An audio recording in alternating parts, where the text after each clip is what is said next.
여러분 안녕하십니까. 아침의 매일경제 시간입니다. 오늘 상당히 춥습니다. 아침 기온이요 영상 10도 밑으로 떨어졌고요. 내일은 더 떨어져서 5도까지 내려갈 수 있다고도 합니다.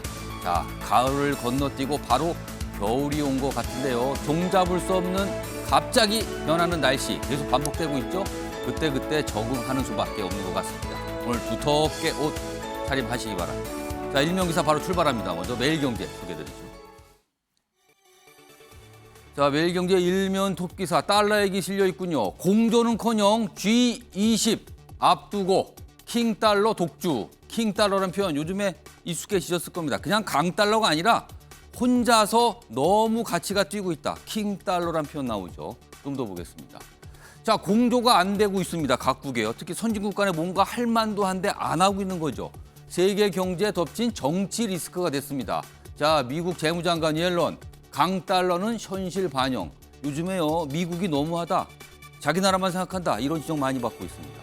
좀 더 보면요, 여기에다 더해서요, 지금 우크라이나 전쟁 점점 험악하게 되고 있죠. 그런데다가 중국, 지금 정치 이벤트가 있습니다. 여러 가지 변수가 남아있다는 겁니다.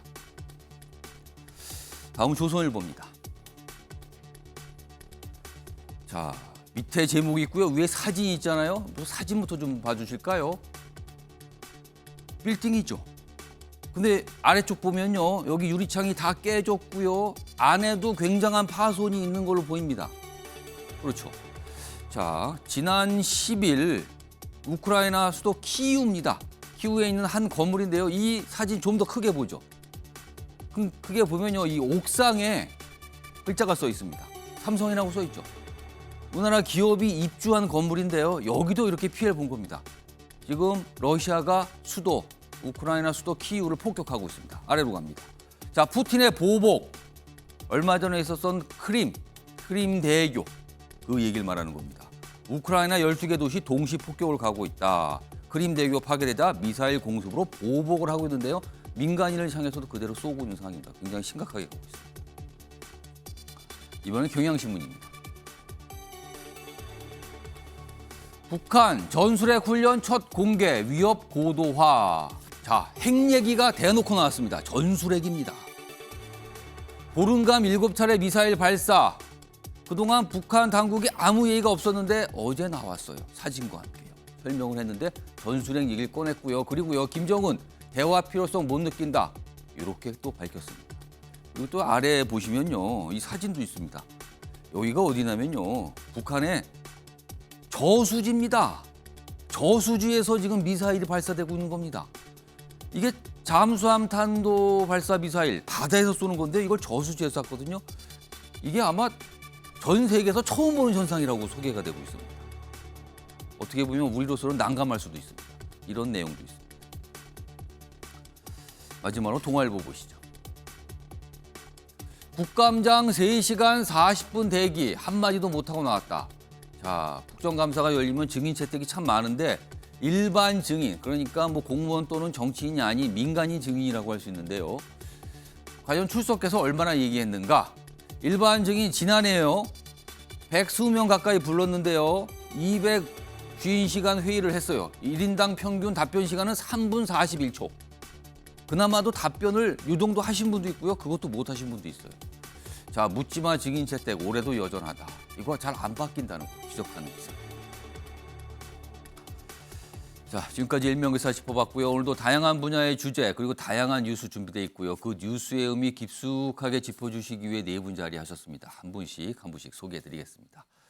자, 오늘도요. 특별히 여야 국회의원 두 분 모셨는데요. 먼저요. 윤두현 국민의힘 국회의원 자리하고 계시고요. 그 옆에는요. 박상혁 더불어민주당 의원 나와 계십니다. 오랜만에 자리하셨어요. 그때 당시에는 현역 의원이 아니셨는데 이제 현역 의원이 돼서 오늘 출연하셨습니다. 자, 그리고 세 번째 자리에는요. 윤희석 전 국민의힘 대변인 나와 계시고요. 마지막으로 현근택 전 민주당 부대변인 자리하고 계십니다. 자, 네 분 안녕하세요. 네, 반갑습니다. 네.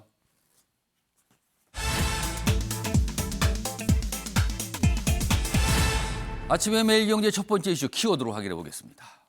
전술핵 협박입니다. 북한 얘기죠. 핵을 꺼냈어요.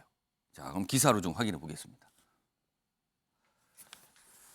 자, 북한 남한 비행장 겨냥 전술핵 훈련 그리고 항구를 그러니까 우리나라의 항구를 타깃으로 방사포 사격 그러니까 연습을 한 거예요. 쏠 수 있다고. 좀 더 보겠습니다. 자, 김정은 15일간 9차례 훈련을 직접 지휘했습니다. 최근에 미사일 북한이 계속 뭔가를 쏴댔죠. 이거를요 김정은 국무위원장이 직접 지휘했다는 겁니다. 그리고요 이게 전술핵 훈련이다 이렇게 밝힙니다. 자유자재로 대남 핵공격 능력을 과시한 거다. 이렇게 되면요 윤석열 정부의 담대한 구상 이걸 얼마 전에 사실 거부를 했어요. 그러나 다시 한번 정면으로 거부한 셈이 됐다. 이렇게 분석을 좀 곁들여서 놨습니다. 자, 그럼요 이와 관련해서요 북한 방송 매체가 여러 가지 내용을 좀 공개했습니다. 그 내용 확인해 보겠습니다. 조선인민군 전술핵 운용 부대들의 군사훈련이 9월 25일부터 10월 9일까지 기간에 진행됐습니다. 9월 28일 남조선 작전지대 안의 비행장들을 무력화시킬 목적으로 진행된 10월 6일 새벽 적의 주요 군사 지휘 시설 타격을 모의하여 9일 새벽 적의 주요 항구 타격을 모의한 초대형 방사포 사격 훈련이 진행됐습니다. 적들이 군사적 위협을 가해오는 속에서도 여전히 계속 대화와 협상을 운운하고 있지만 우리는 적들과 대화할 내용도 없고 또 그럴 필요성도 느끼지 않는다고 하시면서 그러니까요 항구, 뭐 비행장 등등등 남한의 어떤 시설들을 거론하면서 그쪽을 목표로 했다. 전술핵 연습한 거다. 그리고요 대화 안 한다. 필요성을 못 느낀다. 이렇게까지 밝혔습니다. 일단 이 상황입니다. 기사 하나 더 있습니다. 이어가 보죠.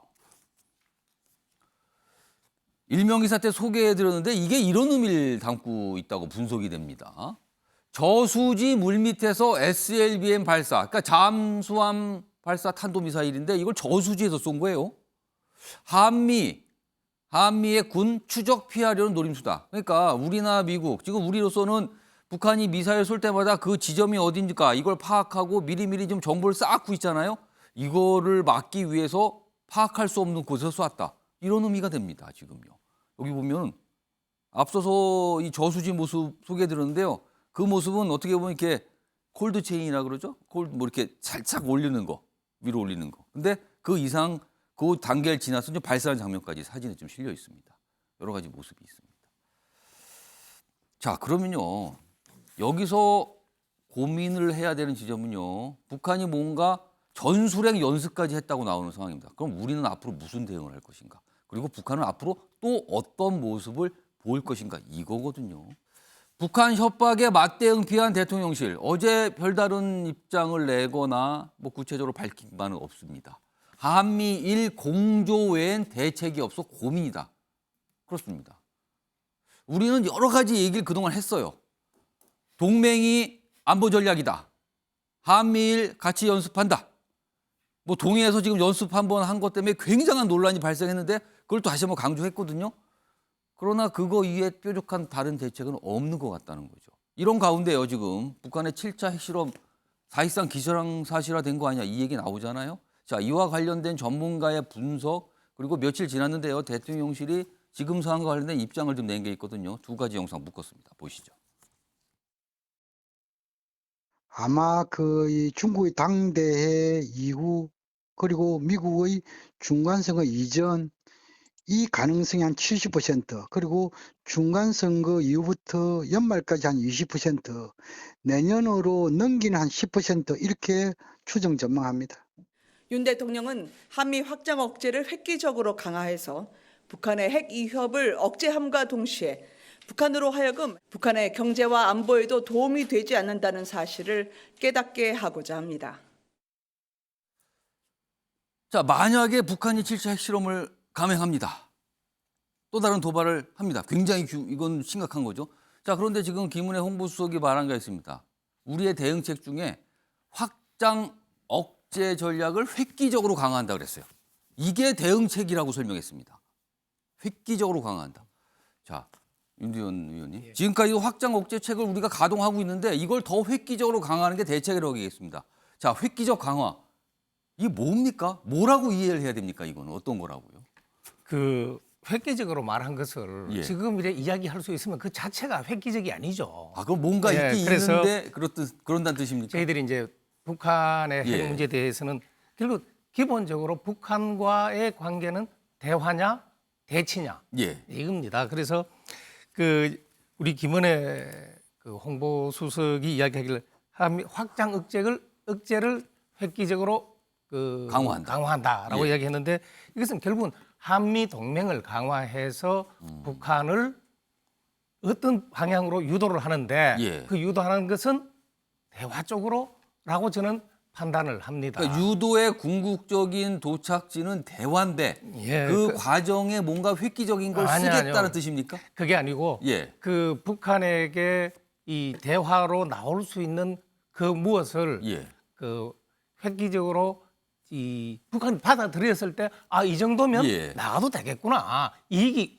있겠구나. 아, 그럼 어떤 라는, 제안을 말하는 걸까요? 아니요, 뭐 제안을 말한다기보다는 예. 그런 것을 주고 예. 그런데 이 달라는 것을 북한이 기대하는 것을 우리가 이제 줄 수 있는 것 중에서 예. 한다면은 이 더 많이를 요구하게 됩니다. 그러면 예. 한편으로는 평화는 지키는 것이지 북을 하는 게 아닙니다. 예. 그러면 다른 한편으로는 방금 이야기한 것은 이 한미 동맹 강화해서 우리가 저 재래식 그 우위를 가지고 북한에게 다른 한편으로는 핵무기 쓰더라도 쉽지도 않을 뿐만 아니라 아. 서서는 파멸밖에 없다라는 예. 것을 알려주면서 다른 한편으로는 예. 그것보다는 공존하는 방향으로 가자라는 것을 그 의미하는 것 아니냐라고 짐작을 합니다. 그리고 옛 소련이 예. 망했습니다.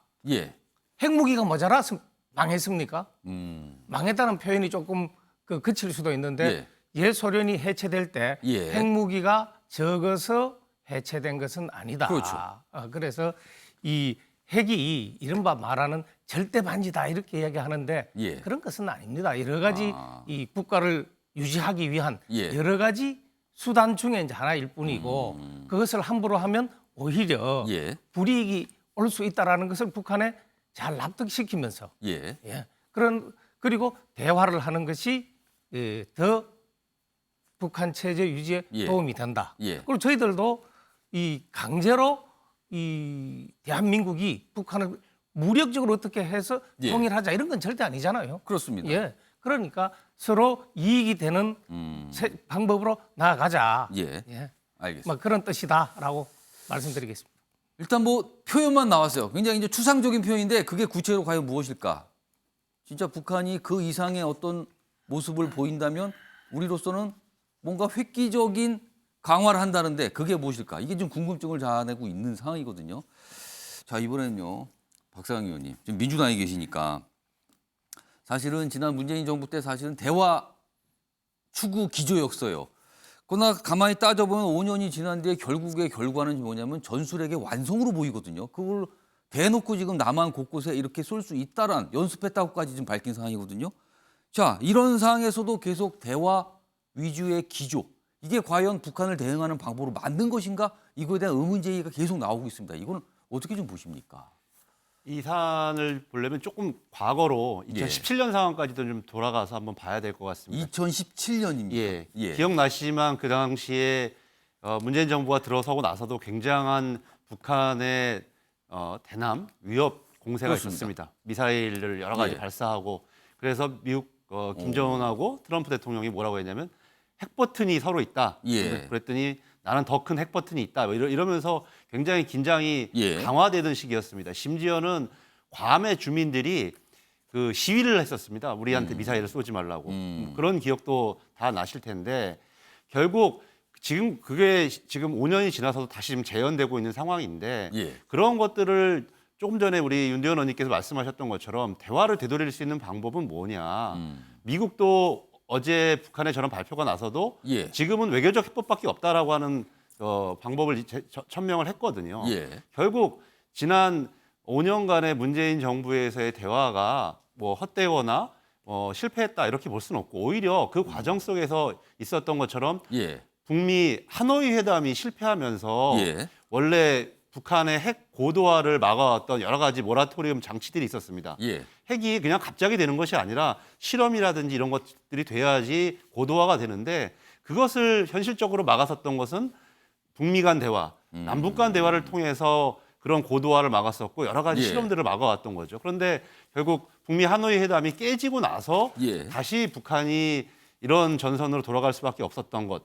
결국 지금도 해법은 대화밖에 없다라는 것은 너무 자명한 일이고요. 예. 결국 문제는 저는 윤석열 정부에서 담대한 제안 구상이라고 했지만 오히려 그것보다는 물론 문재인 정부의 대북 정책에 대해서 여러 가지 윤석열 정부나 국민의힘에서는 반대하는 것이 있을 수는 있겠지만 예. 먼저 대화를 존중하고 예. 그동안 북미 간 합의, 남북 간 합의를 존중하는 가운데서 또 대화를 하면서 자신들이 갖고 있는 정책을 풀어내는 것이 예. 순리였는데 모든 것을 원점으로 되돌리겠다. 예. 그리고 비핵 개방 3천처럼 과거에 이미 실패한 정책을 다시 이름만 바꿔서 하게 돼서 지금 오늘의 상황에 온 것이 아닌가 하는 그런 큰 아쉬움이 있습니다. 사실은 지금의 북한의 모습을 두고요. 정치권에서는 좀 대립되고 있죠. 이 상황이 누구 탓인가. 그러니까 여당에서는요. 지난 5년 동안 한 결과가 이거 아닙니까? 이런 주장이 나오고요. 그다음에 야당 쪽에서는요. 그동안 잘 가고 있다가 정권이 바뀐 이후에 강하게 나오니까 저러는 거 아닙니까? 이런 식의 맞서고 있어요. 지금 사실은요. 지금 윤석 전 대변인, 형구택 전 부대변인께 제가 한 30초에서 1분 사이 시간을 드릴게요. 왜냐하면 두 분께서는 지난 대선 때 각각 캠프에서 대변인 역할들을 맡으셨거든요. 지금 이 상황이 만약에 대선쯤에 만약에 벌어졌다면 각각 어떤 논평을 좀 준비하셔서 말씀하시죠. 제가 한 30초에서 1분 정도 각각 시간 드릴게요. 먼저 윤석 전 대변인은 어떤 식으로 논평을 좀 하시겠습니까? 대선 때 공약 중에 예. 공약이라고 하긴 그렇지만은 기본적으로 전술핵 재배치라든지 예. 이런 핵 재무장이라든지 이런 부분에 대해서 윤석열 후보는 당시 후보는 선을 그었습니다. 예. 지금 이 상황에서도 여러 가지 획기적이라는 이런 단어까지 나오는데 결론적으로는 북한을 대화의 장으로 끌어올 수 있는 그런 더 큰 어떤 디자인, 그런 구상, 그런 것에 대한 아이디어가 있는 것이지 일각에서 얘기하는 그런 강대강 대치로 갈 수 없다. 예. 이런 정도 말씀을 드릴 수 있을 것 같습니다. 정구택 전 부대변인. 저도 비슷할 것 같은데요. 결국은 아마 이제 북한의 도발에 대해서는 당연히 비판하는 게 맞고요. 예. 지금 어찌 보면 이제 결국은 핵실험으로 가지 않겠냐 이런 추측이 많기 예. 때문에 결국은 더 이상 도발은 안 된다라고 할 것이고 그 다음에는 이제 아마 이제 만약에 그 당시에 여당이었습니다만 정부의 대응도 보면 사실 좀 문제가 있습니다. 왜냐하면 지금 결국은 원점 파악도 제대로 못 하고 있는 거거든요. 지금 이제 지금 저수지에 쐈다 그러는데 한마디로 얘기하면 그 당 발표는 지대지 미사일로 알았거든요. 예. 근데 SRBM으로 드러나고 있으니까 이 정부의 대응도 어느 정도 좀 질책을 안 할 수 없죠. 왜냐하면 제대로 파악하고 있느냐, 정보 예. 파악을 하고 있느냐 이런 부분이 있어서 예. 결국 북한에 대해서 자제를 요청하고 우리 정부에 대해서 좀 제대로 대응을 해라 예. 이런 논조가 될 것 같습니다. 자, 일단 좀 답답한 상황이긴 합니다. 북한은 계속 뭔가 움직임이 있고요. 우리로서는 뾰족한 수가 없다는 얘기가 계속 나오는데 일단 획기적인 뭔가 있는 것 같다라는 얘기가 나와서 무엇일까? 아까도 말씀드렸지만 그게 무엇일까? 그게 좀 든든한 거였으면 좋겠습니다.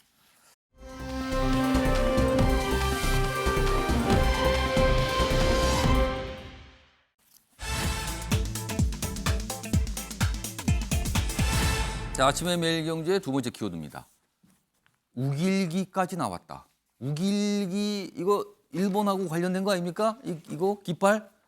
이거 사실 우리나라도 그렇고요. 많은 아시아 쪽 국가 이거 보면 별로 기분이 좋지 않죠. 근데 요 얘기를 꺼냈어요. 이유가 있을 거죠, 그러면은. 자, 기사로 보겠습니다. 이재명 민주당 대표 이번엔 그러니까 이번엔이라고 쓴 이유가 있습니다. 앞서서는 최근에 한미일 동해상의 군사훈련을 가지고 친일 국방 이렇게 비난을 했거든요. 근데 이번엔 조금 더 나갔다는 거죠. 우길기 한반도 걸릴 수도. 이게 무슨 소리일까요, 이게? 우길기 한반도에 걸릴 수도. 한미일, 여기 아래로 있습니다. 한미일 훈련은 일본 자위대를 군대로 인정한 행위 아니냐. 이렇게 주장하면서 우길기 한반도 걸릴 수도 있다. 이거 배제 못한다. 이렇게까지 얘기를 한 겁니다. 근데 이게 시점이 좀 묘한 게 김정은 지금 전술핵 얘기를 꺼냈잖아요. 그리고 좀 핵실험 임박했다는 얘기 상황에서 최근에 한미일 연습을 친일 국방으로 규정하면서 또 비판을 했다. 그러자 여당에서는요. 이거 반일 선동, 이거 정치적으로 마약이다. 이거 중독된다. 이렇게 지금 강하게 또 받아치고 있습니다. 자, 그럼요. 요 굉장히 좀 논란도 되고 있고 주목이 되고 있는 발언인데 이재명 대표의 발언, 이게 유튜브 채널에서 나온 발언이거든요. 확인해 보겠습니다. 우리는 한미 동맹과 이 우리 자체 군사력으로 국방력으로 충분히 방위를 안보를 지킬 수 있죠. 근데 왜 일본을 끌어들려고 합니까? 일본군의 한반도 진주, 우길기가 다시 한반도에 걸리는 날, 우리는 상상할 수 없지만 그런 일이 실제로 생길 수 있습니다. 자, 저 얘기가 어제 오후부터 본격적으로 알려지면서 회자가 됐고 논란이 됐고 기사로 실려집니다. 기사 하나 더 있습니다. 보시죠. 자, 같은 내용 소개하고 있죠. 우길기 한반도에 걸릴 수도. 그래서 여당은 아니 뭐 북한 대변인입니까 지금? 그러면서 지금 계속 주장하는 바가 북한이 유리한 거 아닙니까? 훈련하지 말라고요. 뭐 이렇게 좀 나오는 반응인 거죠. 맞불을 놓고 있다 이렇게 돼 있습니다. 여기 보면 무슨 도를 넘었다 지금 여당에서는 그런 얘기고요. 그다음에 이재명 대표는 여러 가지 얘기가 있는데 일본 자위대를 인정한 거다 우리가 이쪽을 이 길을 파고들고 있죠. 이런 상황입니다. 자, 이와 관련해서요. 어제 국민의힘에서 나온 논평도 있습니다. 들어보시죠. 김정은을 웃게 만드는 행위가 바로 묻지마식 친북 행위이며 김정은을 웃게 만드는 사람이 대한민국의 안보를 위협하는 범인입니다. 우길기가 한국에 걸릴 것이라고 하는 말을 하는 것 자체가 비약에 비약을 거듭한 정말 소설 같은 이야기라고 저희들은 생각하고 있습니다. 싸움이죠. 싸움이 벌어진 겁니다. 또 이런 문제 가지고. 자, 현구택 전 부대변인과 윤석 전 대변인께 똑같은 질문을 드릴 거예요. 근데 지금 몇 가지 내용이 있는데 좀 하나씩 나눠서 좀 제가 질문을 좀 드릴게요. 우선 이재명 대표가 한 말 중에 우길기 얘기 앞서서요. 우리나라가 자체 군사력으로 안보, 그러니까 여기서 이제 북한을 말하는 거죠. 지금 상황을 말하는 거다. 안보를 충분히 대응할 수 있고 해결할 수 있는데 왜 일본을 굳이 끌어들여서 연습을 하는가, 군사훈련을 하는가, 이 부분에 대한 문제 제기를 했거든요. 자, 두 분 정당에 계시고요. 그리고 일반 국민의 눈높이에서 판단해 주시기 바랍니다. 우리나라 자체적으로 지금 상황을 대응하기 어렵다. 아니다. 이거는 좀 동맹, 미국뿐만 아니라 일본까지 지금은 훈련해야 될 상황이다. 이거 어떻게 판단하십니까? 현구택 전 부대변인. 이건 논쟁이 굉장히 많은 소재입니다. 과연 우리 자체적으로 되느냐 안 되느냐. 가장 큰 거는 이제 핵무기겠죠. 결국 이제 핵에 대해서 대응할 수 있느냐. 못하죠. 사실은 뭐 재래식 무기가 아무리 많다 해서 핵무기 대응할 수 있겠습니까? 핵은 결국 핵으로 대응할 수밖에 없는데 그러다 보니까 이제 미국의 도움이 필요한 것이죠. 예. 그러니까 전략무기 자산하고 항공모함이 오고 다 그 이유 아니겠습니까? 예. 독자적으로 못하는 건데 그런데 문제는 이것이죠. 그럼 일본의 도움을 받아야 되느냐? 여기 이제 근본적인 문제가 있는 겁니다. 기본적으로 이제 미국 입장에서는 아마 한미일 같이 이제 하기를 원할 텐데 우리 입장에서는 이제 일본은 좀 다른 국가지 않습니까? 우리 어쨌든 그동안 아픈 역사가 있기 때문에 일본이 어쨌든 우리와 군사 동맹, 지금 동맹은 아니라고 하는 거 있죠. 한미 동맹이고 한미일 군사 협력이라 하고 있는데 기본적으로 윤석열 정부는 저는 친일적으로 가고 있다고 봅니다. 왜 그러냐면 지난번에 미국에서의 이제 한일 정상회담도 보면 굉장히 굴욕적으로 갔거든요. 그리고 다시 또 일본 간다는 얘기도 나오고 있고. 근데 근본적으로는 지금 예를 들어서 위안부 문제라든지 강제징용 문제가 해결 안 되는 상태에서 군사적인 협력을 계속 강화해가고 있습니다. 그리고 일본이 뭐 잠수함 초계기라든지 이런 게 우리보다 많기 때문에 일본의 도움 받아야 되는 거 아니냐 이렇게 이제 여론전을 펴고 있는데 저는 근본적으로 일본을 우리와 군사적으로 같이 해야 될 거냐에 대해서는 의문이 있다. 할 필요가 없다고 보고 있습니다. 왜냐하면 일본이 과연 우리 북한과에 대해서는 당연히 우리와 같이 할 수 있는 한계도 있지만 또 다른 면이 분명히 존재하거든요. 그런다 본다 그러면 한미 군사 동맹은 맞지만 한미일 군사 연합 같은 경우에는 좀 제고할 필요가 있다. 그럼 이번에 동해상에서 한 훈련은 미국을 의식한 거라고 보십니까? 아마 이제 일본 같은 경우에는 잠수함 초계기가 우리나라보다 굉장히 많습니다. 잠수함 탐지 능력이 뛰어나고 그건 과거부터 그랬거든요. 해상 국가다 보니까 이제 거기에서 아마 잠수함 탐지 능력을 도움을 받기 위한 걸로 보이는데 그건 우리가 잠수함 초계기를 늘려서 우리 스스로 북한 잠수함을 탐지하는 능력을 길러야 되는 것이지 사실은 이건 미국도 마찬가지입니다. 예를 들어서 지금 원점 타격 얘기하지만 사실 원점 파악을 못하고 있거든요. 정보 자산은 다 미국에 의존하고 있어요. 정찰기라든지 정찰 위성이라든지. 근데 사실 우리 스스로 해야 됩니다. 사실 미군이 지금 미사일 계속 쏴대는데 항상 전략무기 전개 안 되지 않습니까? 그럼 그동안은 뭐 합니까? 가만히 있을 수 없는 거거든요. 그렇다 그러면 기본적인 방향은 우리 스스로 정찰하고 우리 스스로 탐지하고 우리 예. 스스로 공격할 수 있는 능력을 갖춰야 된다. 예. 이제 그게 전제되기 때문에 더구나 일본의 어떤 군사적인 도움을 받아서 우리를 뭘 하겠다라는 거는 제가 보기에 좀 생각을 자제할 필요가 있다고 보고 있습니다. 자, 윤석 전 대표님. 같은 질문입니다. 지금 우리의 군사력으로 충분히 대응이 가능한다? 가능하지 않고 도움이 필요한 거다. 그러니까 이웃국가 그리고 미국의 동맹인 미국의 도움이 필요하다. 이거 어떻게 좀 보십니까, 이 상황? 당연히 미국이라든지 다른 나라에 도움이 필요한 불행한 상황입니다. 솔직히 말씀드려서 현근택 대변인 말씀하셨지만은 우리 스스로 할 수 있으면 얼마나 좋겠어요. 네. 근데 그게 안 되기 때문에 한미 동맹, 일본까지 합쳐서 합동 훈련하는 거 아니겠습니까? 결정적으로 우리는 핵이 없죠. 네. 어. 그렇기 때문에 일본의 어떤 군사 자산을 이용해서라도 예. 북 핵을 막자 뭐 이런 얘기인데 예. 현근택 대변인 말씀 중에 모순이 있어요. 우리가 못 막는데 일본하고 같이 군사영향하는 것은 좀 문제가 있다. 안보라는 건요. 먹고 사는 게 아니라 죽고 사는 문제예요. 과거사 똑같은 감정 갖고 있습니다. 예. 근데 현실을 봐야 되기 때문에 예. 일본하고 한다. 일본은 적국이 아니잖아요. 지금은. 그렇기 때문에 일본하고 군사협력하는 것에 대해서 이렇게까지 예민하게 나오는 것이 예. 과연 안보에 도움이 되느냐. 우리 스스로 하는 게 맞다? 원론적인 얘기입니다. 시간도 없고요. 그럴 수 우리가 있는 부족한 방법도 부분이 없어요. 있다, 지금. 그렇죠. 북은 좀 누르면 핵이 날라오는데 예. 언제 우리가 스스로 탐지 능력을 발휘를 해서 그걸 막을 수 있겠어요. 그럼 당장이라도 일본이라도 우리에게 안보에 도움이 된다면 사안별로 협력할 수 있는 겁니다. 여기에 과거사 얘기가 왜 나오고 친일이 왜 나옵니까? 알겠습니다. 사실은요, 뭐 우리나라의 군사력에 대한 평가 문제잖아요. 이거는 또 전문가의 영역일 수 있지만 지금 두 분 사실은 대변인 역할도 오래 하셨고요. 지금 정당에 소속되기 때문에 정치인 그리고 아니면 최소한 일반 국민의 눈높이에서 과연 우리나라의 군사력 그리고 일본과의 협력을 어떻게 보는가 이 질문을 좀 드려봤고요. 자, 이번에는요. 현역 의원 두 분 나와 계시니까요. 오늘의 이 키워드와 관련된 직접 주제입니다. 우길기 얘기가 등장을 했어요. 이재명 대표 이 얘기를 꺼냈거든요. 자, 먼저 윤두현 의원님께 어떻게 좀 들으셨습니까? 우일기 이야기를 하면은요. 이게 이제 가정에 가정이 더한 겁니다. 아, 그러면 답이 없죠. 저도 이제 이 정치하기 전에 정치부 기자를 좀 한 적이 예. 있는데 그때 주요한 취재원 중에 늘 하시는 말씀이 저희들도 그때 물었습니다. 이렇게 하면 어떻게 됩니까? 그렇죠. 라고 물으면 if의 answer는 no answer.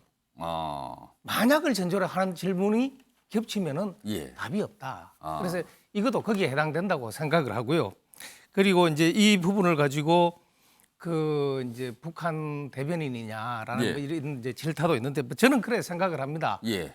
설마 북한을 이롭게 하려고 그랬겠습니까? 아, 그게 그렇게 하는 것이 국내 정치에 예. 하는데 도움이 이익이 있으니까 하는 거지. 아, 라고 생각을 이재명 합니다. 대표의 판단에 정치적으로 이거는 도움이 될 수 있으니까 이런 얘기를 강하게 한 국내 거다. 정치적으로. 아. 네, 그래서 좀 더 크게 보시고 이래 하시는 게 좋겠나 하는 것하고. 예. 그다음 아까 저 말씀하신 것 중에 이제 우리가 꼭 한미일 예.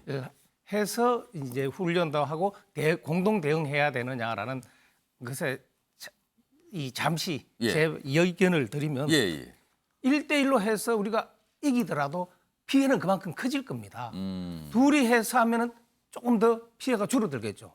셋이 하면 더더욱 줄잖아요. 예. 그러면 어느 것이 더 좋은 방법이냐? 예. 그거는 뭐 설명이 필요 없습니다. 예. 그리고 이 이제 과거사 청산이라든지 과거에 일본이 반성하지 않는 부분 예. 물론 문제가 있다 지적할 수 있습니다. 또 그때 피해를 입으신 억울하게 피해를 입으신 분들에게 제대로 된 보상, 정신적, 물질적 보상 있어야 되는 건 맞습니다. 예. 그거와는 별개로 나눠서 저는 해야 된다. 예. 이 한미일 협력을 할 거는 또 하고 또 그러면 과정에서 과거 제국주의 일본이 예. 잘못한 거는 또 사과, 배상, 보상 예. 이렇게 조치하는 것이 맞지 않느냐. 과거 때문에 예. 현재와 미래를 희생시킬 것이 아니라 과거는 과거대로 책임을 추궁하고 또 현재와 미래를 위해서 국가가 해야 할 일, 예. 정치가 해야 할 일을 하는 것이 바람직하다라고 말씀드리겠습니다. 자, 박상현 의원님께 질문 제가 두 가지로 나눠드릴게요. 우선 첫 번째는 이제 우길기 관련된 건데 앞서서 사실은 이재명 대표가 이제 친일 국방이라는 표현을 썼거든요. 근데 친일 국방이나 우길기가 한반도에 걸릴 수도 있다. 이게 다 이제 같은 맥락인데요. 사실 민주당 내 일각에서도 이 발언 조금 좀 너무 표현이 과했다. 말하는 뜻을 좀 너무 과하게 표현하면서 오히려 더 논란이 키웠다. 이런 지적이 있거든요. 어떻게 좀 판단하십니까? 근데 먼저 저희 민주당에 예. 그리고 또 저는 이거 뭐 여야에 상관없이 전통적인 우리의 안보관은 튼튼한 한미 동맹을 바탕으로 해서 예. 거기에 우리 자주국방의 여러 가지 진전을 가져와서 예. 자주국방을 통해서 우리나라를 지킨다. 이것을 뭐 여야의 큰 차이 그렇죠. 없이 기본입니다, 오랫동안 그거는. 해왔던 것입니다. 예. 근데 지금 문제가 되고 있는 것은 먼저 갑자기 일본이 없으면 우리나라의 안보가 위협이 되는 것처럼 마치 뭐 갑작스럽게 한미일 합동군사훈련을 한단 말이죠. 이것도 굉장히 예. 갑자기 비약입니다. 최근까지 일본과의 불편한 관계가 있었고 아. 이거는 뭐 문재인 정부 이전에도 박근혜 정부 말기부터 있었던 것이고 예. 과거에도 한미일 합동군사훈련을 동해상 그것도 예. 독도와 가까운 인근 수역에서 한 적이 없었습니다. 과거에 있었던 것은 뭐 해난구조훈련이라든지 이런 좀 공익적 목적의 뭐 해상구조훈련이었지 이렇게 합동군사훈련을 한 것은 굉장히 국민적인 합의라든지 이런 거 없이 마치 지금 일본의 도움이 없으면 우리나라의 안보가 흔들릴 것처럼 하고 있는 이런 모습에 대해서 이재명 대표가 좀 경고를 하신 것이고요. 예. 그리고 조금 전에 질문하셨던 게 뭐 어떤 내용이었죠?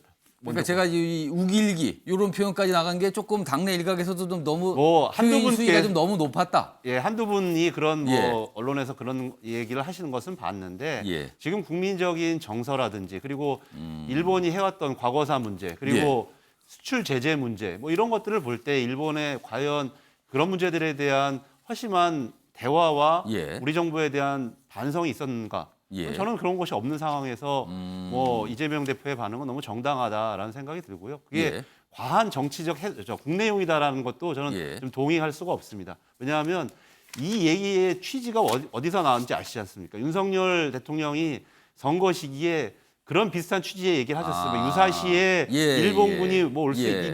이런 것이 그런 얘기를 윤석열 대통령이 단초를 제공하셨기 때문에 예. 이재명 대표께서 그런 일은 절대 없어야 된다라고 하는 쐐기를 박으신 거죠. 또 하나 추가 질문 드리면요. 지금 아까 윤지원 의원님께서 잠깐 언급하셨어요. 일본에 대해서 우리가 불편하고 불만이 갖고 있는 지점이 분명히 있지만 이 안보와 국방이나 문제에 대해서는 별개로 봐서 협력할 수 있는 거 아니냐. 지금 요 얘기를 하셨거든요.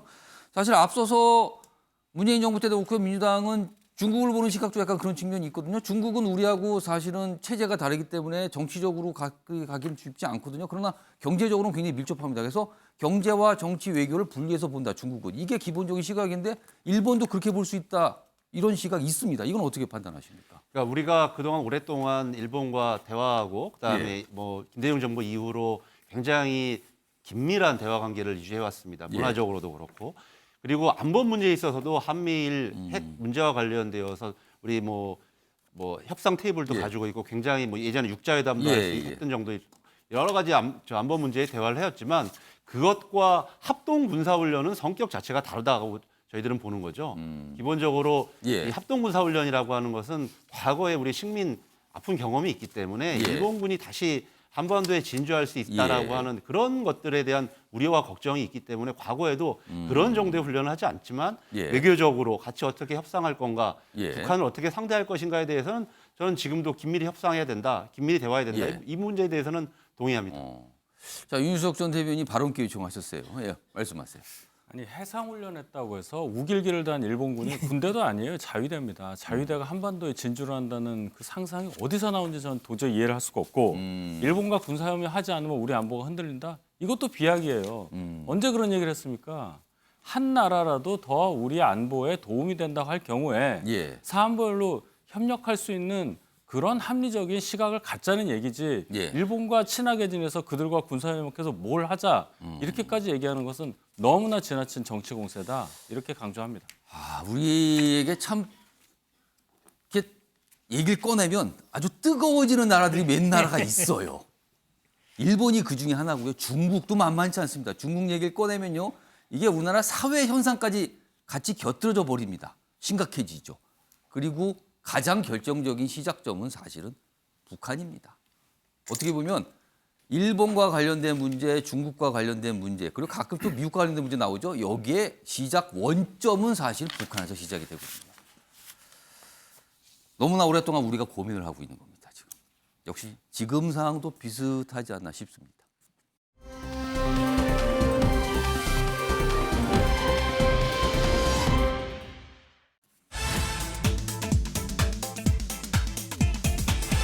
자, 세 번째 키워드죠. 우발적 내부 고발일까? 물음표가 찍혀 있습니다. 이게 갑자기 이 얘기가 왜 나왔나 뭐 이렇게 되는 거죠. 덜컥 뭐가 나온 것 같다. 이런 뜻이 됩니다. 자, 기사로 확인해 보겠습니다. 여기 보면 두 명의 인물이 등장해요. 김의겸 민주당 의원, 한동훈 법무장관. 요새 한동훈 법무장관 참 기사에 자주 나옵니다. 요즘에요. 먼저 김의겸 의원이 이렇게 얘기해요. 한동훈, 이재명 수사 이거 하려고 미국 갔다 온 거다. 이렇게 얘기를 합니다. 갑자기. 그러자 한동훈, 아니 김의겸 의원님 내부 고발하신 거예요? 이렇게 됩니다. 이게 상황이 좀 묘한데요. 지난 6월 말이죠. 말하고 7월 초에 걸쳐 있는 미국 출장이 있었어요. 한동훈 법무장관이. 근데 여기는 7월 출장을 하고 서 있고 이게 공방이 갑자기 됐는데 자, 김의겸 의원의 얘기는 그래요. 북한과의 연결고리 수사가 목적. 그럼 뭡니까? 이게 북한과의 연결고리. 근데 거기에 이재명 대표 얘기가 나오고. 그리고 이거 지금 이렇게 방미한 거 문제 많다. 이거 공수처가 수사해야 되고 이게 문제가 있을 때는 이거 탄핵 사유다. 이거고요. 그래서 한동훈 장관은 김의겸 대변인께서 지금 범죄 신고하시는 겁니까? 스스로. 그 내부 고발 아닙니까? 여기서 나와요. 그리고 아니면 범죄 드러나도 수사 말라는 겁니까? 이렇게 또 얘기합니다. 이게 소개해드렸는데도 굉장히 좀 약간 혼동돼요. 이게 무슨 소리인지 지금요. 자, 우선요. 이와 관련해서 김의겸 민주당 대변인 지금 언론에서 인터뷰 형식으로 뭔가 설명한 내용이 있거든요. 그 내용부터 확인해 보겠습니다. 한동훈 장관이 미국을 다녀온 이후로 이 해외 송금, 정체불명의 해외 송금에 대해서 금감원, 국세청, 관세청, 검찰 아주 전방위적으로 지금 이걸 하고 있어요. 문재인 정부의 주요 인사들 그리고 이재명 시장을 좀 속된 말로 하면 일망타진할 수 있는 계기가 되는 거죠. 북한과 연결고리를 네, 북한과 연결고리를 잡아내서 그럼 북한, 문재인, 이재명 뭐 한꺼번에 다 할 수 있는 6월 29일에 미국에 갔는데 하루 전날 이 나욱진이라고 하는 과장을 서울중앙지검 부장으로 발령을 냅니다. 그래서 서울중앙지검 부장검사 신분으로 나욱진 부장검사와 같이 미국을 가요. 그러니까 이런 얘기를요. 언론 인터뷰에서 어제 얘기했고요. 그에 앞서서 또 한 얘기도 있거든요. 일단 기사 하나 더 좀 소개해 드릴게요. 보시죠. 그러니까 김의겸, 한동훈 미국 출장, 이재명 수사 목적이면 탄핵감이다. 그러자 한 장관, 북한 가상화폐 연계면 범죄 아닙니까? 수사 말라고 복선 까는 겁니까? 지금 이렇게 되게 있어요. 그리고 뭐 미국에서 뭔가 수사하는데 관련자 이메일에 뭐 어떤 이름이 나왔다. 그리고 지금 보시면 이재명, 문재인 무슨 가상화폐 뭐 이런 얘기를 꺼내서 설명했잖아요. 자, 요거 좀 더 좀 들여다 보겠습니다. 정문택 전 부대변인. 지금 김의겸 의원이 뭘 문제 삼고 있는 겁니까? 핵심적인 건 그거죠. 지금 그 나 부장검사가 당시에 미국을 방문했을 때 지금 7월 7일까지 방문했거든요. 7월 4일 날 이미 이제 서울중앙지검 그 국제범죄수사부장으로 이제 발령이 났는데 그 전에는 법무부 소속이었고요. 그렇죠. 법무부 소속이고.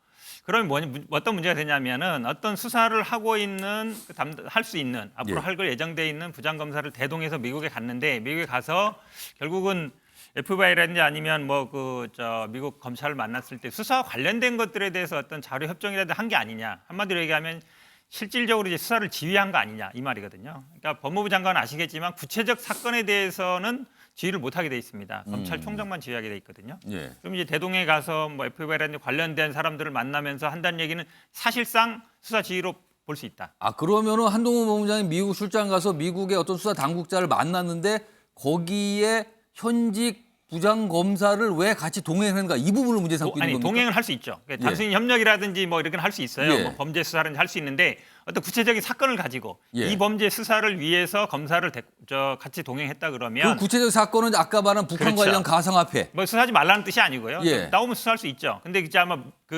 지금 이제 미국에서 구속된 분이 한국에 어떤 사람한테 보낸 거에 뭐 박원순 시장이라든지 이재명 시장이라든지 뭐 한국 민주당 국회의원들이 뭐 그런 게 관심이 있다 이렇게 보낸 거 있는데 이제 그 메일을 근거로 해서 그러면 결국은 미국에 가서 구체적 사건이라는 거는 이제 특정되는 거 아닙니까? 구체적 사건이라는 거는 사람이라든지 범죄 혐의 같은 게 특정되면 그건 하지 말라는 거거든요. 그러니까 장관이라는 거는 행정이라든지 아니면 검찰 총장만 예. 상대하지 직접 검사들하고 어떤 사건에 대한 건 하지 말라는 건데 이렇게 동행에 가서 어떤 사건에 대해서 한다 그러면 검찰청법 8조에서 얘기하는 구체적 사건에 대한 지위 금지를 어긴 거 아니냐. 이걸 그러니까 구체적인 어떤 사안이 있고 근데 현직 검사가 있고 근데 같이 출장을 가서 그걸 알아봤다. 그걸 문제 삼는다. 그거잖아요. 그럼 범죄 지금요? 수사 사실상 지휘하는 거 맞죠. 왜 그러냐면 아니 그 부장검사 가면 예. 장관이 예를 들어서 이렇게 한번 해보십시오 그러면 안 할 수 없잖아요.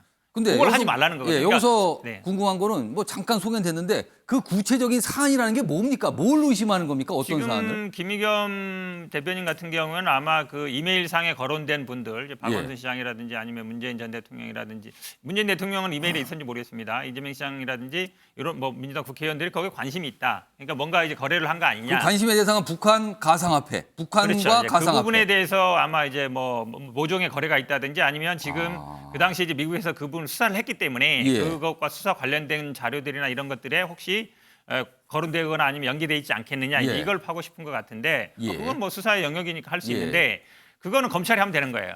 장관이 할 일은 아니라는 거예요. 그럼 왜 장관이 가서 알아봤느냐 이걸 의심하는 겁니까? 아니, 지금? 장관이 결국 부장검사를 대동해서 가서 알아보는 거는 어쨌든 국내법상 안 되게 돼 있단 말이에요. 예. 기본적으로 구체적 사건에 관여하는 거기 때문에 그러니까 미국 법무부 대 한국 예. 법무부 대 법무부에서 우리 앞으로 업무 협조를 잘해 봅시다. MOU 체결하고 이건 충분히 가능합니다. 근데 어떤 사건을 가지고 접근하는 건 안 된다. 이제 이 부분 지적하는 겁니다. 그러니까 지금 그래서 뭐 일망타진 뭐 이런 거 아니냐 이런 표현까지 나왔어요.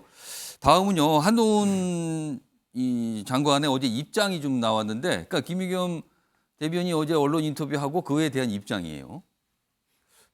일단 이렇습니다. 김의겸 대변인 말처럼 대한민국 정치인이 북한 가상화폐 범죄와 연계되었다면 범죄 영역 아닙니까? 이렇게 얘기를 했고요. 다음입니다. 근데 이거는 김의겸 대변인이 이걸 먼저 얘기를 꺼내고 강하게 문제 제기를 한 걸 갖고 한 말이죠.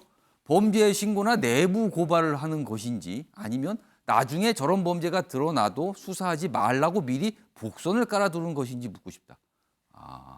그러니까 왜 먼저 이렇게 얘기하세요? 내부 고발하신 겁니까? 뭐 이렇게 근데 이게 입장문이 아니라 약간 좀 뭔가 좀 다른 이른바 뉘앙스가 좀 들어간 것 같기도 하고요. 여기에 지금. 자, 이 얘기 좀 해보죠. 요 사안이요. 사실은 이게 어제 시작된 게 아니라 지난 주죠. 국정감사 열리는 자리에서도 두 인물이 질문과 답변을 주고 받았어요. 그 내용도 준비했습니다. 보시죠. 그리피스와 우리나라의 이재명, 박원순 그리고 그 밖의 민주당 의원들과 연결고리인 것으로 이 자료에 나옵니다. 이거 저한테 왜 물어보시는지 제가 잘 이해가 안 가서 하여튼 이 사건에 대단한 관심을 가지고 있는 걸로 보이고 그렇게 대단한 관심을 가지고 있는 이유가 뭘까? 아니 근데 이거를 제가 먼저 말씀드린 것도 아니고 위원님께서 오늘 갑자기 말씀하신 거지 않습니까? 윤석 전 대표님. 그래서 키워드가 우발적 내부 고발인가 이거군요. 이거 어떻게 보셨습니까, 이 상황? 그러니까 김의겸 의원이 표현이 좀 그런데 한동훈 장관 스토킹하잖아요. 계속 한동훈 장관 갖고 한동훈 장관 관련 사안을 좀 집중적으로 좀 뭐 파고 있다. 그러다 보니까 그 미국에서 확보하고 있는 자료 그 이메일 안에 나오지도 않은 이름까지 거론하면서 막 상상력을 동원한다. 저는 그렇게 봐요. 그러다 스텝이 꼬인 건데 그 이메일이라는 거에 보면 박원순 시장 뭐 이런 이름은 없고요. 예. 당시가 2018년도 6월인데 서울시장, 성남시장 뭐 이런 분들이 직함만 나오는군요. 예, 이더리움 관련한 무슨 연구소 설립이라든지 뭐 서버 설치에 대해서 관심이 있다 이런 얘기가 있어요. 예. 2018년도 6월이면 이재명 당대표는 성남시장이 아니에요. 경기지사에 당선된 때거든요. 그러네. 근데 이재명이라는 이름을 거론을 한단 말이에요. 박원순이라는 이름은 뭐 맞을 수 있는 거죠. 그렇게 따지면은 이분 머릿속에 이재명 대표를 뭔가 이런 범죄 혐의로부터 한동훈 장관이 접근해서 뭘 하는 것을 수사하는 것을 막겠다는 생각밖에 없는 거고 그럼 김의겸 보니까 대변인 생각은 한동훈 법무장관이 어떻게든 이재명 대표 관련된 수사를 뭔가를 진행을 해서 뭔가를 하려고 한다 이 생각을 깔고 지금 말하고 있는 거다. 그러니까 미국 방문, 한동훈 장관의 미국 방문을 그런 식으로 해석을 하는 겁니다. 예. 그러다 보니 본의 아니게 마치 이재명 대표가 뭔가 연루된 듯한 그런 얘기를 하게 된 거고요. 한동훈 예. 장관 입장에서는 도대체 그 얘기를 갑자기 저한테 꺼내서 뭘 물어보는 거냐 이렇게 물어볼 수밖에 없는 거죠. 박상혁 의원님, 이게 먼저 얘기를 꺼내갖고 좀 상황이 이상하게 가는 거 아닙니까? 근데 먼저 이 한동훈 장관은 예. 본인이 수사 검사가 아닙니다. 그렇죠. 지금 그러니까 장관이죠.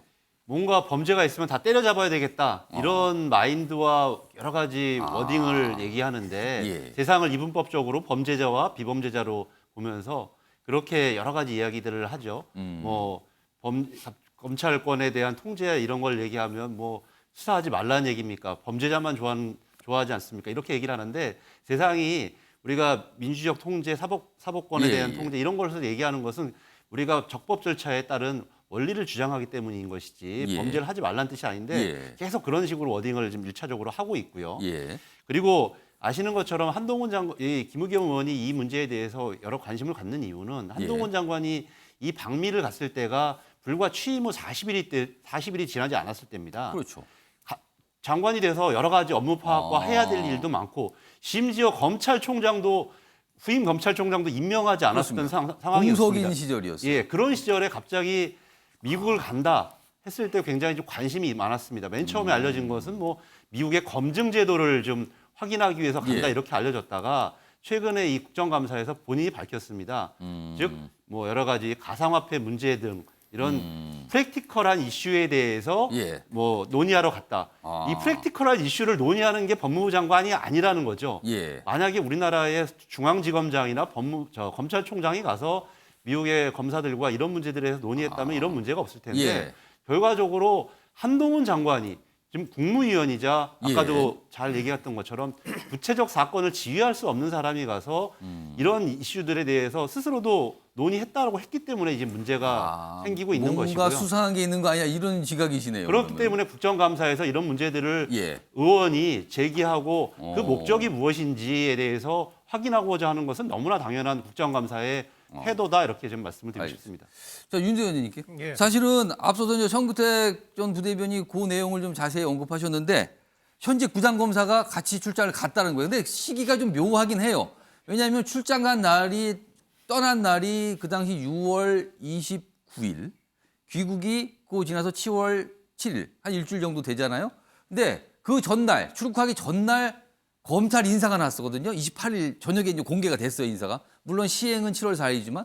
근데 지금 동행했던 인물이 법무부에서 그를 임무하다가 서울중앙지검으로 바뀌었거든요. 검사니까 왔다 갔다 하게 돼. 그래서 법무부 직원, 법무부 소속이었다가 서울중앙지검 검찰로 돌아간 셈이 됐거든요. 근데 출장을 같이 갔어요.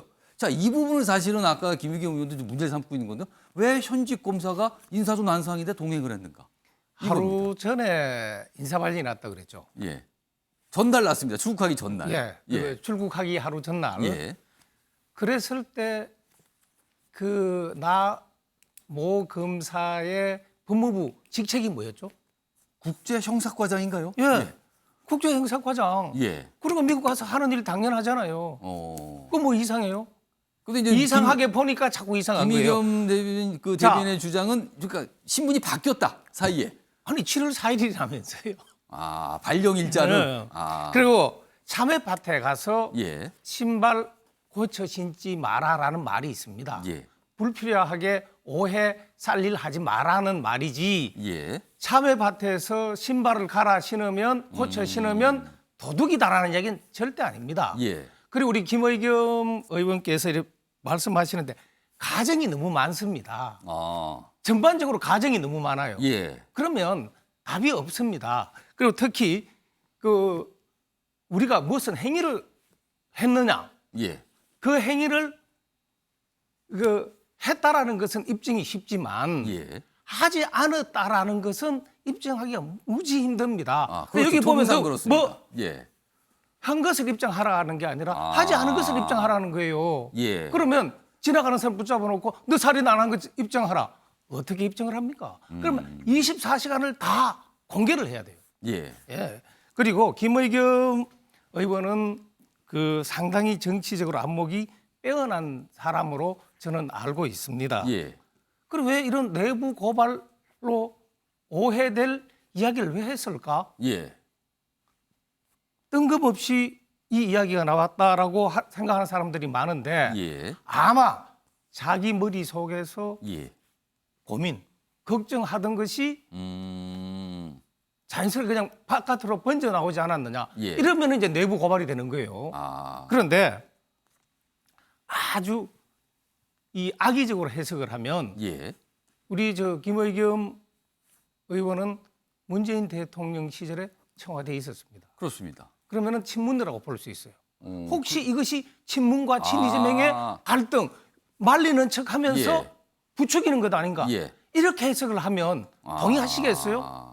그 반대로 해석해 보면 우리가 사실관계를 가지고 예. 이야기를 해야 국민들에게도 또 우리 당장 가장 가깝게 예. 접하는 언론도 납득이 될 겁니다. 알겠습니다. 지금 성구택 전 부대변인하고 박상현 의원 두 분께서 다 손을 드셨어요. 제가 뭐 시간 좀 감안해서 한 1분씩 바로 이렇게 드릴게요. 먼저 성구택 전 부대변인. 그러니까 인사라는 건 아실 거예요. 이게 검찰뿐만 아니라 모든 공무원 인사도 마찬가지인데 어느 정도 사전에 이제 검찰 같은 경우 1, 2, 3지망 자기 수망을 쓰고 그다음에 예. 이제 법무부하고 조율을 하거든요. 검찰하고. 근데 본인이 어디로 가는 거는 이제 한 몇 주 전에 알게 됩니다. 이미 확정된 상태죠. 지금 그러니까 28일 날 인사가 나고 29일 날 출국했고 예. 그다음에 7월 4일 날 공개되는데 또 입국은 7월 7일 했습니다. 그러니까 인사 적용 날짜가 7월 4일부터로 그렇죠. 돼 있어요. 그렇게 예. 적용 날짜라는 건 미리 이제 이사 가거나 이제 이런 거 적응할 시간을 주는 건데 그렇게 본다 그러면 사전에 어느 정도 내정된 건 본인이나 법무부나 다 알고 있던 상황인 거죠. 더구나 법무부 장관이면 예. 누구를 어디에 인사하는지 너무나 잘 알고 있는 상황인 거죠. 그러니까 아마 출국 뭐 제가 보기 비행기표 예약하고 이럴 때 이미 다 이제 중앙지검 일로 가겠구나라는 건 다 아는 상황인 거예요. 그러니까 날짜상 그렇게 중요한 게 아니다. 또 실제로 글로 갔고 실제로 현지 그 수사를 하고 있습니다. 그렇게 문제 되는 거죠. 그러니까 인사 이 예. 시점 문제가 아니라 그러니까 어느 정도 내정된 상태에서 장관과 같이 구체적인 사건을 뭔가 알아보러 같이 갔다. 이제 그게 문제라는 거죠. 알겠습니다. 예, 박상현 의원님. 예, 우리 언론인을 오래 하신 우리 윤두현 의원님께서 이재명 또 김용겸 의원님이 뭐 친명, 친문 친문 이런 거 이렇게 나왔어요. 예. 내부적인 뭐 갈등이 예. 있는 것처럼 말씀하시는데요. 그런 것은 아니고 예. 이미 제가 아까 말씀드렸던 것처럼 한동훈 장관의 이 취임 후 40일 된 방미에 대해서는 그 당시부터 여러 가지 의혹이 있었지 않습니까? 예. 소문이. 그래서 김의겸 의원이 이 문제에 대해서는 굉장히 오랫동안 취재를 하고 여러 가지 예. 조사를 해온 것이고요. 아마 제가 공식적으로 처음 이 문제가 나왔던 것은 다른 최재성 전 정무수석이 다른 방송에서 먼저 이 방미 문제에 대해서 예. 여러 가지 얘기를 했던 것이 가장 먼저 나왔던 것 같은데 저는 이 국정감사에서 중요한 게 밝혀졌다고 생각해요. 왜냐하면 지금까지 한동훈 장관이 방미 목적을 정확하게 설명한 적이 없습니다.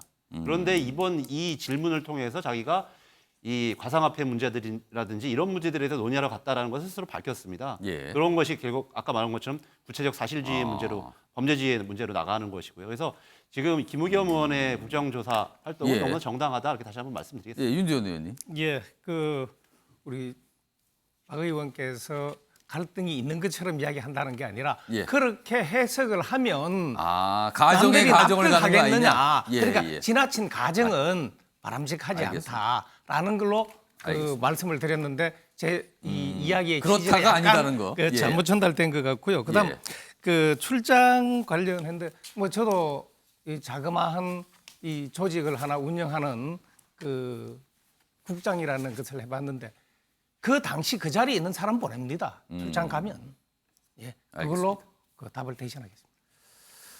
갑자기 이제 뭔가 질문이 나오고 막 궁금증이 생기는 지점이 많아요, 사실은요. 뭐가 진짜 있는 건가? 아닌가? 뭐 이런 거죠, 지금.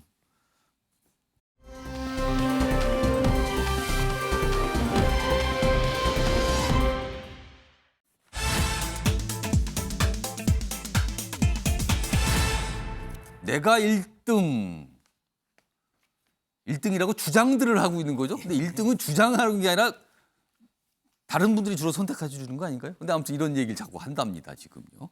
기사로 보겠습니다. 유승민, TK 지지율은 내가 1위. 나경원, 여당 지지층 보면 내가 1등. 여기서 서로 1등이라는 거군요. 국민의힘 당권 경쟁 불이 붙었다 이렇게 돼 있습니다. 여기 보면 유승민, 나경원 여론조사 내세워서 1등을 주장하고 있고요. 김기현, 안철수 간 신경전도 벌어지고 있고 뭐 등등등 이렇게 돼 있습니다. 다음 기사 하나 더 있습니다. 보시죠. 김기현, 안철수 향해 당권 도전 땐 대선 불출마해야 한다. 아, 이거 딱 여길 겨냥을 하는군요. 여기는 대선 주자급으로 항상 꼽히신 분인데 당대표 하시면 대선 안 나가시든가 대선 나가실 거면 당대표 하지 마시든가 그래야 되는 거 아닙니까? 선택하세요. 답변하기 쉽지 않은데요. 요거 이렇게 나옵니다. 그래서 굉장히 이제 서로 1등이라고 주장하고 한쪽에서는 상대방의 답하기 어려운 질문을 던지고 있는 거죠. 서로들. 그러니까 치열하다는 겁니다. 지금. 뭐 아까 앞선 기사 내용이 그대로 또 있습니다. 서로 1등이다. 요 얘기까지 있습니다. 자, 그런데요. 일단 뭐 경쟁 사실은 공식적은 아니고요. 물밑에서 치열하게 전개되고 있는 거죠. 이런 상황에서요. 사실은 이런 상황을 외부인의 시각으로 보시는 분이 있거든요. 뭐 정치권의 뭐 고수로 꼽히시는 분인데 국민의힘 당권 경쟁 상황에 대해서 언급을 좀 하셨습니다. 그 목소리 준비했습니다. 들어보시죠. 윤석열 대통령께서 아무리 당무에 간섭하지 않는다고 하지만은 유승민 전 의원이 대표가 되는 것은 죽어도 못 볼 거예요. 제가 볼 때는 윤핵관인 권성동 혹은 윤상현 이런 사람으로 단일화시켜가지고 유승민과 1대1 구도로 갈 것이다. 저는 그렇게 봅니다. 권성동이나 윤상현으로 단일화가 될 것이다. 안철수나 김기현은 거기는 좀 아닌 것 같아요. 거기는 아니. 굉장히 좀 강한 전망이잖아요. 이게 외부 인사니까 저렇게 얘기하시죠. 만약에 국민의힘 내부 인사가 저렇게 말씀을 하셨으면요. 상당히 여러 가지 얘기가 나오셨을 것 같은데. 자, 그러면 국민의힘 내부 인사 윤석 전 대변인 여기 계시네요. 지금 박지원 전 원장, 국정원장께서 뭐 사실 정치연에 대해서 뭐 여러 가지 말씀을 평소에 많이 하시는데 이거에 대한 전망, 어떤 논평도 내놓으셨어요. 근데 그 내용을 보면 윤석열 대통령은 절대로 유승민 대표라는 체제를 용납할 수 없다. 그래서 뭔가 단일화를 통해서 이렇게 맞상대시킬 거다. 근데 그러고 보니까 과거에 지방선거 때 경기도지사 경선 때도 약간 그런 비슷한 해석과 분석이 나왔단 말이에요. 유승민 불가론입니까? 이거 어떻게 보십니까? 윤석열 대통령 어떻게 생각하고 있는 겁니까? 글쎄요, 그건 너무 과한 그런 평가라고 봐요. 일단 유승민 전 의원 같은 경우에 윤석열 대통령과 지난해 대선 후보 경선을 하면서 치열한 경쟁을 했던 그런 관계이기 때문에 그렇게 해석을 하는 걸로 저는 생각을 하고 또 더군다나 대통령과 윤석열 대통령과 유승민 전 의원은 편한 관계입니까? 불편한 관계입니까? 뭐 제가 개인적으로 말씀드리기 좀 부적절하지만 어쨌든 경쟁 관계에 있었던 분들이고 지난번 경기지사 경선 과정에 있어서도 김은혜 후보가 출마함으로써 결국은 유승민 후보가 경기지사 선거에서 실패하지 않았습니까? 그것을 해석을 확장을 해서 윤 대통령과 유승민 전 의원 간의 관계를 해석을 하신 건데 글쎄요, 그거는 너무 과하다고 저는 보고. 이것도 너무 상상과 가정이 많이 들어가 있습니까 지금? 그리고 기본적으로 당무에 관여하지 않겠다고 말씀하셨고 대통령이 당무에 관여해서 당 상황에 관여해서 뭔가 영향을 끼칠 수 있는 구조가 아닙니다. 지금 국민의힘 구조가. 그래서 말씀하신 대로 예를 들어 아까 뭐 윤핵관 중에 권성동, 윤상현 의원 중에 단일화시켜서 뭐 어떻게 당대표 이런 얘기들도 그것도 가정이 좀 들어가는 거죠 거기에. 그 가정이 굉장히 논리적이지가 않아요. 어떤 방식으로 단일화를 시킨 건지도 저는 이해를 못하겠고 뭐 윤핵관이라고 하는 분들에 대한 존재가 현재 그렇게 미미하기 때문에 지금 그렇게 말씀하시는 것은 그저 대중의 관심을 다시 한번 불러일으키는 수준 그 이상도 이하도 아니다. 저는 이렇게 봅니다. 윤석 전 대변인께서 그냥 자세한 설명해 주셨는데 아무튼 지켜보세요. 뭐 이 정도로 결론을 해주신 것 같아요 지금요. 국민의힘 상황 그리고 당권 뭐 경쟁 상황을 전해드리면요. 이 방송이 끝난 뒤에 주변 분들께서 저한테 물어보시는 분들이 있어요. 이준석 전 대표는 어떻게 됩니까? 아주 어려운 질문을 물어보십니다. 답변하기 쉽지 않거든요. 자, 그런데요. 그럼 앞으로 이준석 전 대표 어떻게 되는 건가? 이와 관련해서요. 최근에 야당의 중진분 그리고 여당의 중진분들이 각각 어떤 전망을 하신 게 있습니다. 목소리가 있습니다. 들어보시죠. 저는 이준석 전 대표가 택할 수 있는 유일한 방식은 무소속 출마밖에 없다. 다만 지역이 어딜 거냐는 건 지금 예측하기 좀 어렵다. 서울 수도권 쪽은 아무래도 양당의 어떤 치열한 경쟁을 하기 때문에 무소속으로 뭐 나왔을 때 상당히 좀 어려움이 있겠죠. 자, 두 분 말씀을 종합하면 이겁니다, 윤두현 의원님. 무소속으로 총선 때 출마할 것 같다. 그 당을 나간다는 뜻이 되잖아요. 예. 그런데 최소한 서울 수도권은 아니다. 일각에서는 혹시 TK 지역 아닌가? 특히 대구 아닌가? 이런 전망까지 있거든요. 자, 두 가지입니다. 무소속 출마를 할 것으로 전망이 되는 건지, 그렇다면 지역은 어딘지. 이거 사실은 저에게 이준석 전 대표의 미래를 물어보신 분도 사실 이걸 물어보고 싶으신 것 같아요. 이거 어떻게 전망하십니까? 정치는 예. 우리가 이제 통상 하는 이야기로 정치는 살아있는 생물이다. 예.